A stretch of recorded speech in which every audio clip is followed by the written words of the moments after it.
Барлықтарыңызға сәлем. Мен Ұлжан Нұғыман, киім дизайнері. Бүгін бүкпе туралы сөйлесейік. Бұл тақырып қызықты және оңай емес. Сондықтан мәселені түсіну үшін мен бүкпе туралы айтатын боламын. Бүкпені қалай дұрыс салу керектігін, оны қалай дұрыс тігу керек, соның бәрін сіздерге ұсынамын. Сонымен қатар модельдік үлгілеуде бүкпелердің құрастырылуы да жатады.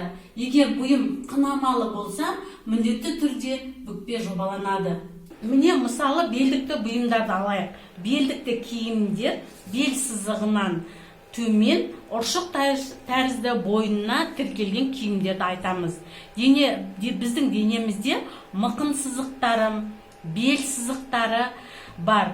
Өлшемдерді өлшеп, адам тұлғасының дене бітім ерекшеліктерін талдағанда біз көзбен тік сызықтарды сызамыз. Вертикаль және горизонталь сызықтарынан құралған бұйымның ені және ұзындығын анықтайтын тор. Біздің дене бітіміміз тік сызықтан артқы жағынан, алдыңғы бүйір жағынан қаншалықты алшақтайтынын мына жерде көреміз. Әдеттегі пішімде бел бүкпелерінің енін есептеу үшін белдемшенің тұсындағы ені мен мықын деңгейінің өлшемінің айырмасын анықтап алу қажет. Артқы, алдыңғы, бүйір жағынан қалған еркін аралықтары бұл бүкпе ертіндісінде орналасамыз. Бүкпелердің саны, олардың ұзындығы мен түр пішіні адамдардың бітімдеріне байланысты әртүрлі болады. Бізде мата жазық және тегіс. Егер біз матаны адамның денесіне айналдырып орасақ, цилиндр тәрізді болады. Біз көлемді цилиндрге бүктеннің көмегімен пішім береміз. Мысалы, мына жердегі артық қалған бұны жүрге бүкпеге береміз. Мықыннан белге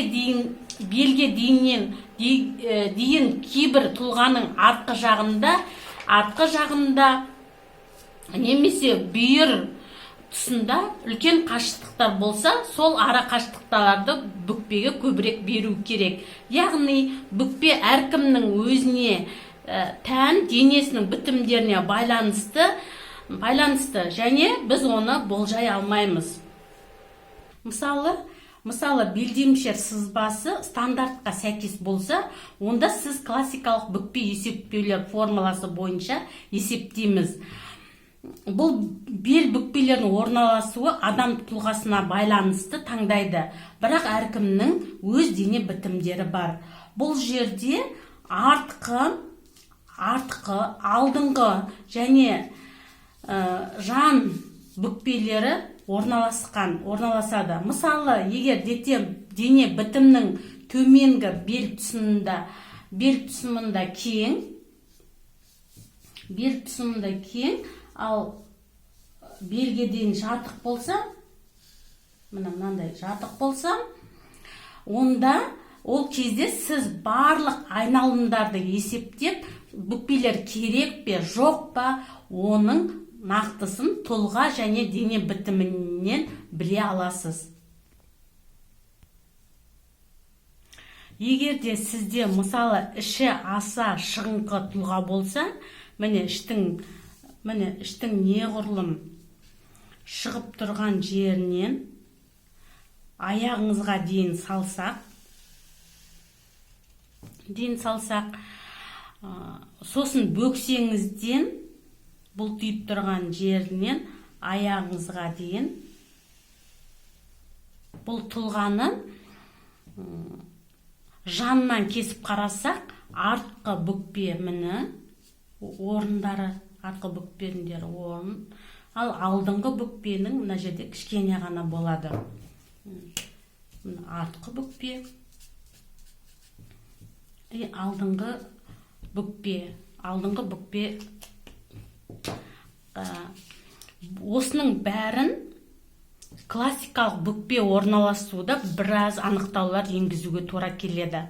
Мысалы, дене бітім осындай болса, қарны болса, ол кезде мына жерде бүкпе қажет емес. Бұл жерге қажет емес, бұл жерде ешқандай бүкпеге артық алынатын жер жоқ.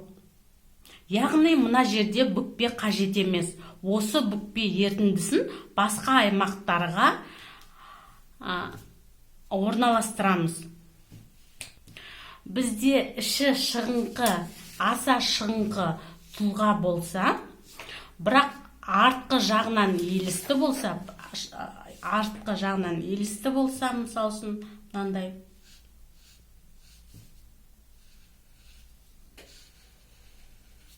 елісті болса, белдемшенің артқы бөлігінің бел бүкпелерінің ені, бел тұсындағы арқаның шалқақтығына байланысты көбірек болады. Мына бүкпені жанына немесе артқы бой бүкпелеріне қосамыз. Артқы бүкпелер көбірек болады.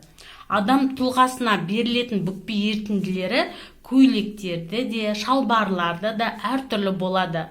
Қалыптан тыс дене бітімдер арасында едәуір маңызды болып табылатын шалқақ және еңкіш бітімді адамдар. Егер сіздің дене бітіміңіз стандартқа жақын болса, онда барлық есептеулер дайын, тек формула бойынша орнына қою керек. Егер сіздің дене бітіміңіз қандай да бір үлкен айырмашылықтармен ерекшеленсе, онда сізге бүкпе орындарын қозғалту керек. Міне осы базалық есептеулер бойынша тігемін.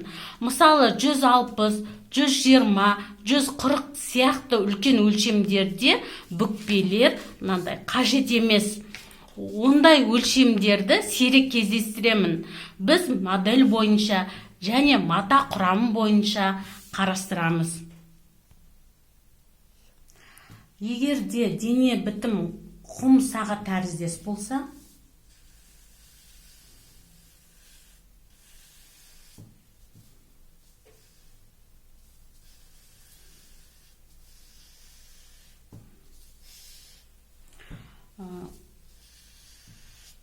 мынандай құм сағат сияқты болса, мына біздің беліміз құм сағат. Біздің белімізге қараңыз. Онда жан сызығын кішкене үлкейтеміз.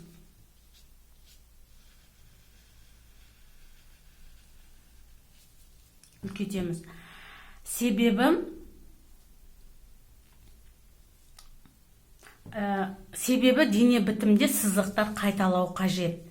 Егер де дене бітімде артқы жағы елісті болса, дене бітімізде артқы жағы елісті болса, онда жаңа бүкпелерде елісті болып, бедерлі болып сызылу керек.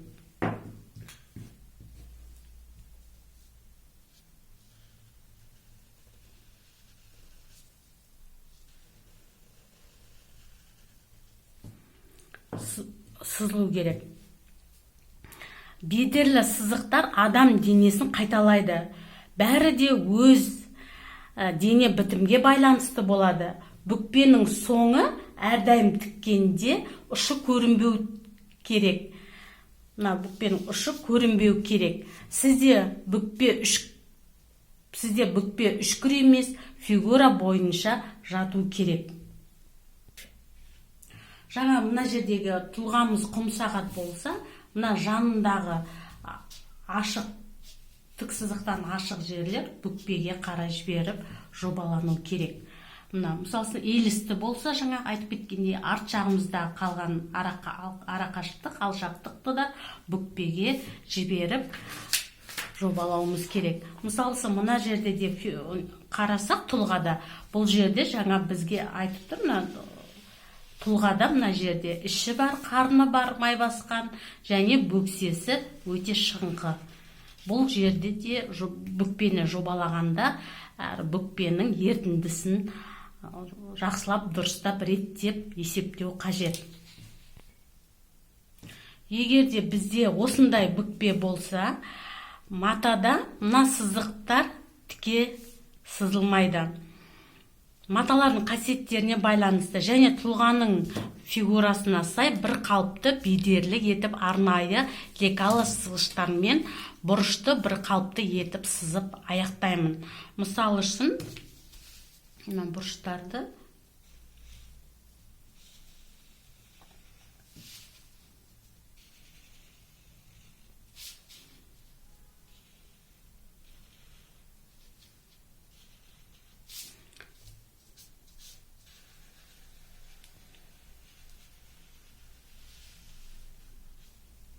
осылай сызамыз. Бұндай үлкен әрине бүкпе болмайды. Түсіну үшін алынған схема. Бүкпе ұшы 2 миллиметрдей ұшына қарай аздап иілу бар. Сол жерде сіз қырдың жиегін тігіп шығасыз да, арғарай тігіп шығасыз. Себебі біздің дене бітініміз тік емес, бұрыштарда тегіс емес. Егер шалқақ бітімді тұлғаларда бүкпені дөңес етіп алмағаныңыз жөн. Мата құрылымына орай біртүрлі болып әдемі көрінбейді. Бұндай жағдай көйлектердің конструкциясында да қайталанады. Басында бұрышты, одан кейін төменге қарай кішіреді.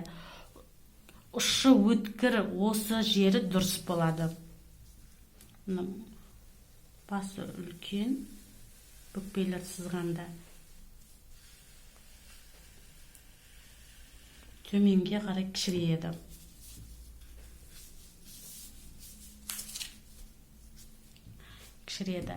Әрине жаңа лекаланың көмегімен де сызуға болады, немесе өздеріңіздің қол сызығымен шамалап сызуларыңызға да болады. Лекала сызғышпен және қол сызығымен де шамалап сызуға болады. Әрине, әр тұлғаның дене бітімі әртүрлі. Соған байланысты бүкпелер де әртүрлі болады. Жан тігістері де осылай жобаланады. Бүкпелерді тіккенде дұрыс тігіп, бүкпе ерітінділерін дұрыстап анықтау қажет. Бұны бірнеше рет қайталап жатырмын. Бүкпені тіккеннен кейін сіз бүкпені оң жағына қарай жатқыза үтіктеуіңіз керек. Сондай-ақ көйлектердің базалық конструкциясында бірдей, яғни бүкпелер сызылған, артқы бойда да сызылған. Оны өзіңіз реттеп отыруыңыз керек.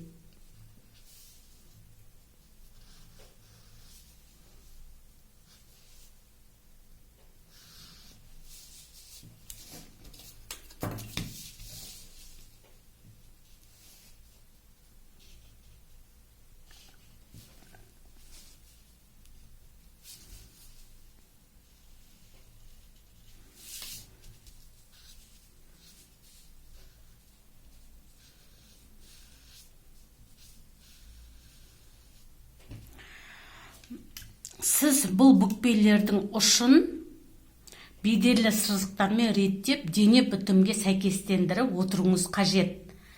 Мысалы, мына бүкпелердің ұштарын үшкір. Мына жерде бір қалыпты бедерлі.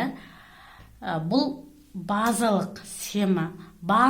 Сізде барлық деректер бар. Сіз жай ғана бүкпелерді реттеп сызасыз. Бұл бүйір және артқы бүкпелерді де қайталанады.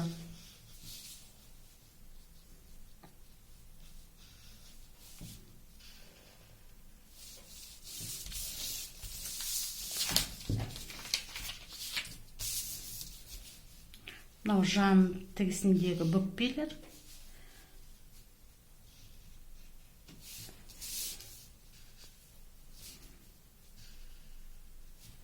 Және алдыңғы бойдың бүкпесі. Лекалы сызғышпен бедерлік етіп сызып өзіңіз реттеп отыруыңыз керек.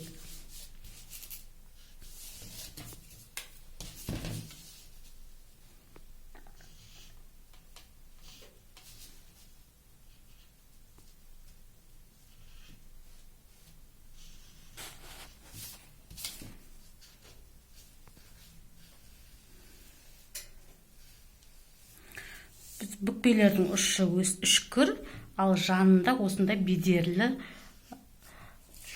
болып сызылады. Сізде барлық деректер бар. Сіз жай ғана бүкпелерді реттеп сызасыз. Бұл бүйір, артқы, алдыңғы бүкпелерді де қайталанады. Сіз бүкпелерді бұрышты етіп тікпейсіз. Бүкпелерді дұрыс мұқият тігеміз. Барлық жағдай бойынша дене бітімге және модельге сәйкес. Сізге қажет болғандықтан бұл бәрі салынған. Сіз өзіңіздің қалыптан тыс дене бітім ерекшеліктеріңіз бойынша схемаға қарайсыз. Егер де ішіңіз болса, онда сізде мына бүкпе қажет емес.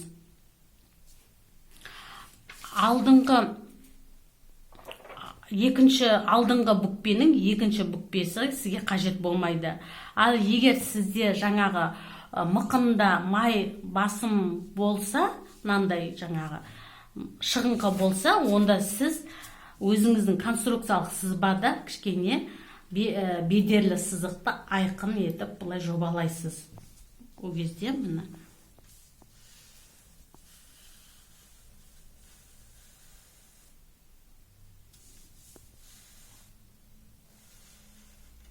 жобалайсыз.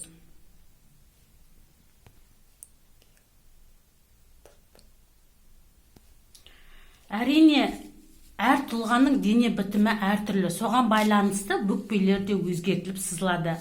Мысалы, төменгі бел тұсында жіңішке, мықын тұсында май көп жиналған тұлғаларда кең болып сызылады. Бәрі де дене бітімге байланысты. Мысалы, мына мен көрсеткендердің өзі тек қана база бойынша айтылды. Бірақ бұндай нәрселерді болжау мүмкін емес. Сондықтан да сіз өзіңіздің ең бастысы белдік бұйымдарыңызды тігесіз. Ең бастысы белдік киімдер. Белдік киімдер сіздің мықын тұсыңызда жобаланады. Сондықтан бел тұсында көбірек назар аударуыңыз қажет. Яғни өз дене бітіміңізге қарайсыз. Қанша киімдер тігіліп жатыр, айырмашылықтары көп емес. Сән әлемі орталықта мен стандартты фигураларға емес, көбіне қалыптан тыс дене бітімдерге сай тұлғаларға өзгерістер жасаймын. Дене бітімге байланысты кейбір жерлерде көбірек аламыз. Сұлбада түйреуіштермен қаусырамыз. Бүкпелер дене бітімдерді қайталайды. Керек жерде көлем жасайды. Егер бұйым кең болса, онда бүкпелердің қажеті жоқ. Ал 90% жағдайда мен ештеңе өзгертпеймін. Мүмкін бүкпелерді жарты сантиметрге азайтамыз, немесе қосамыз. 10% дене бітімге байланысты кездеседі. Бұл туралы менің ұсыныстарымды пайдаларыңызға жаратыңыз. Егер ұнап жатса, тігу барысында қолданыңыздар. Бізбен бірге әдемі болыңыздар. Барлықтарыңызға жақсылық тілеймін.